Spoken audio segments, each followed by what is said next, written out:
Ce sont des néphilim. Est-ce que vous comprenez? Ce sont des néphilim. Et espèces de démons. Il existe plusieurs espèces de démons. Plusieurs espèces. De même que parmi le monde animal, dans l'animalerie, par rapport aux fauves, les félins, il y a plusieurs espèces, que ce soit la panthère, le jaguar, le puma, le tigre, le lion, il existe plusieurs espèces de différentes formes et de puissances. Dans le monde des démons, c'est la même chose, dans la démonologie. Donc, les démons les plus anciens, dans chaque espèce de démon, dans chaque espèce, il y a d'abord des espèces de démons dragons, les démons façon hybride, sous forme de poisson, en poisson, ainsi de suite. Il y a les démons de la maladie, de plusieurs sortes de maladies, donc il y a plusieurs espèces de démons. Et dans chaque groupe de démons, si on dit peut-être les démons dragons, les démons dragons sont les premiers démons, font partie des démons qui ont été manifestés en premier. Donc c'est d'abord les démons marins. Ainsi de suite, il y a les démons des airs, dans les démons oiseaux. Comme j'ai dit, il existe plusieurs démons, plusieurs espèces de démons, plusieurs races de démons, que beaucoup de chrétiens vont confondre. Beaucoup de gens ne pourront pas comprendre, même dans les Bibles actuelles classiques, quand on vous dit, on parle de Belzébul, le prince des démons. C'est qui Belzébul? On vous dit le prince des démons. Donc pour eux, Belzébul, s'il est le prince des démons, ça veut dire qu'il y a le roi des démons. Donc Belzébul est le prince des démons. Ça veut dire pour eux, Belzébul est le plus puissant de tous les démons. Que c'est Belzébul, puisqu'on dit le prince des démons. Non, c'est pas ça. Ça veut tout simplement dire, dans chaque hiérarchie, dans chaque espèce, race de démons, il y a un prince.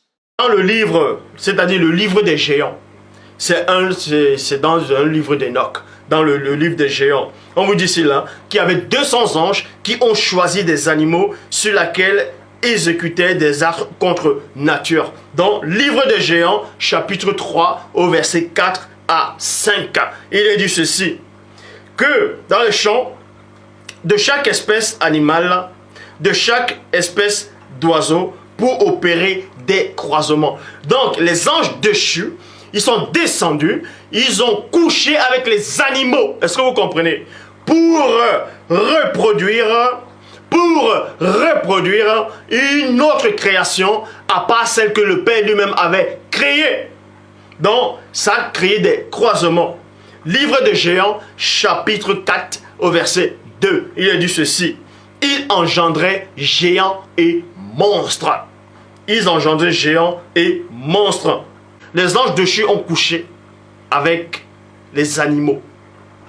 Et un autre groupe d'anges déchus ont couché avec les femmes noires.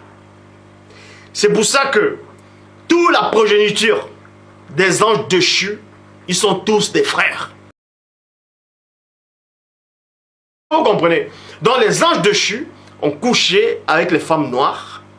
Ça a créé le métissage.